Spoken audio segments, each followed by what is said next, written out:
bertemu kembali dengan saya Fajar Juliansyah pada kanal YouTube Guru BK Zaman Now TV. Dan kali ini kita berada pada segmen opini Guru BK Zaman Now dengan tema mengapa harus need assessment berdasarkan aspek perkembangan.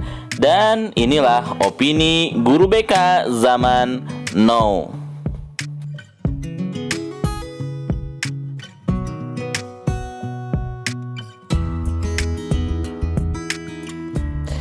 Kita memahami bersama, agar suatu proses berjalan sesuai dengan harapan, maka harus jelas apa tujuan dari proses tersebut, untuk apa proses tersebut dijalankan, dan bagaimana harapan hasilnya.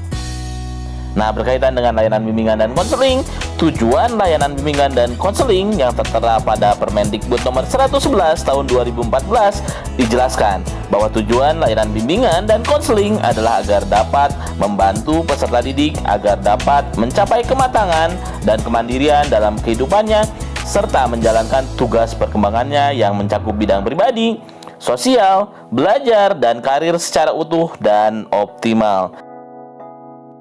Pada tujuan tersebut, kita mendapatkan 3 kata kunci, yaitu kematangan, kemandirian, dan tercapainya tugas perkembangan di berbagai bidang kehidupan. Di Indonesia, para ahli bimbingan dan konseling sepakat bahwasanya kematangan, kemandirian, serta tugas perkembangan peserta didik telah dirumuskan menjadi standar kompetensi kemandirian peserta didik atau yang biasa disingkat dengan SKKPD. Seperti kompetensi lainnya, SKKPD diarahkan agar peserta didik mengenal atau dalam domain kognitif, terakomodasi atau dalam domain afektif, juga dapat melakukan atau dalam domain psikomotor. Namun, SKKPD ini dirumuskan berdasarkan tingkat perkembangan manusia dari impulsif menuju otonomi. Hasil penelitian para ahli membuktikan bahwa di setiap jenjang pendidikan berlaku rata-rata aspek perkembangan tertentu. Misalkan, pada sekolah dasar berada pada perlindungan diri dan konformistik. Pada jenjang sekolah menengah pertama, peserta didik berada pada tingkatan konformistik dan sadar diri, dan pada jenjang SMA, peserta didik berada pada tingkatan sadar diri dan seksama. Dan dengan adanya SKKPD tersebut, diharapkan bimbingan dan konseling dapat memfasilitasi peserta didik agar dapat mencapai kematangan dan kemandirian atau autonomi dalam kehidupannya serta menjalankan tugas perkembangannya.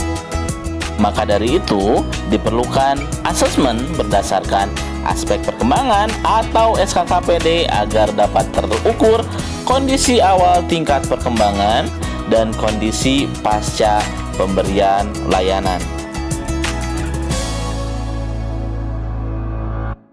Lalu, kita sama-sama mengetahui pada Permendikbud 111 tahun 2014 dijelaskan bahwa terdapat 4 komponen layanan, yaitu layanan dasar, layanan peminatan dan perencanaan individual, serta layanan responsif dan dukungan sistem.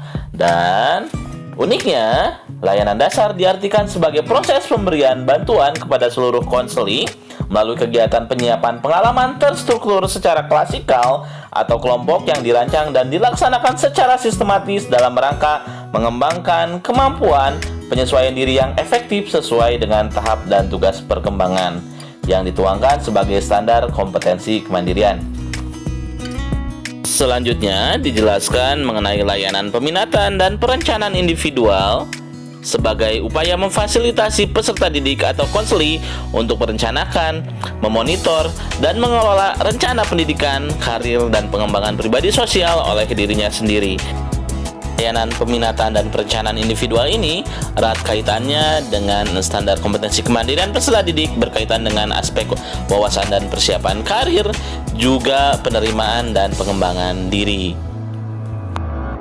Selanjutnya dijelaskan juga mengenai layanan responsif yaitu pemberian bantuan kepada peserta didik atau konseli yang menghadapi masalah dan memerlukan pertolongan dengan segera agar peserta didik atau konseli tidak mengalami hambatan dalam proses pencapaian tugas-tugas perkembangannya. Responsif ini erat kaitannya dengan permasalahan yang dialami peserta didik pada saat itu, sehingga strategi layanan responsif diantaranya adalah konseling individual, konseling kelompok, konsultasi, kolaborasi, kunjungan rumah, dan alih tangan kasus. Selanjutnya, dijelaskan mengenai dukungan sistem merupakan komponen pelayanan dan kegiatan manajemen, tata kerja, infrastruktur, dan pengembangan kemampuan profesional konselor atau guru bimbingan dan konseling secara berkelanjutan yang secara tidak langsung memberikan bantuan kepada peserta didik atau konseli atau memfasilitasi kelancaran perkembangan peserta didik atau konseli dan mendukung efektivitas dan efisiensi pelaksanaan layanan bimbingan dan konseling. Berdasarkan penjelasan mengenai 4 komponen program tersebut, menguatkan opini bahwa need assessment menggunakan aspek perkembangan adalah suatu keharusan untuk merumuskan layanan dasar bimbingan dan konseling. Kemudian, penggunaan need assessment berdasarkan permasalahan peserta didik dianggap kurang pas karena permasalahan peserta didik itu dinamis dan akan sulit dituangkan dalam rumusan program layanan dasar dan juga tidak berkekinian jika digunakan untuk program layanan responsif. Dan inilah hal prinsip yang mendukung opini untuk menggunakan asesmen berdasarkan aspek perkembangan atau SKKPD. Dijelaskan dalam Permendikbud nomor 111 tahun 2014 atau pada pedoman bimbingan dan konseling pada pendidikan dasar dan pendidikan menengah yang dikeluarkan Direktorat Jenderal GTK pada tahun 2016. Pada bagian prinsip bimbingan dan konseling poin K yang tercetak pada halaman 8 dituliskan bahwasanya program bimbingan dan konseling disusun berdasarkan hasil analisis kebutuhan peserta didik atau konseli dalam berbagai aspek perkembangan. Jelas tersurat bahwa program BK harus berdasarkan analisis kebutuhan peserta didik dalam berbagai aspek perkembangan. Maka jelaslah, jika ingin mengukur keberhasilan layanan bimbingan dan konseling, maka gunakan alat ukur awal dan akhir yang sesuai dengan tujuan dan prinsip BK. Layaknya kita tidak mengukur hasil diet dengan checklist permasalahan diet, namun dengan pengukuran berat awal sebelum diet dan setelah melakukan diet. Sekian segmen ini, mohon berkenan memberikan masukan dan saran apabila terdapat kekeliruan pada opini ini. Terima kasih, Fajar Juliansah akan segera kembali.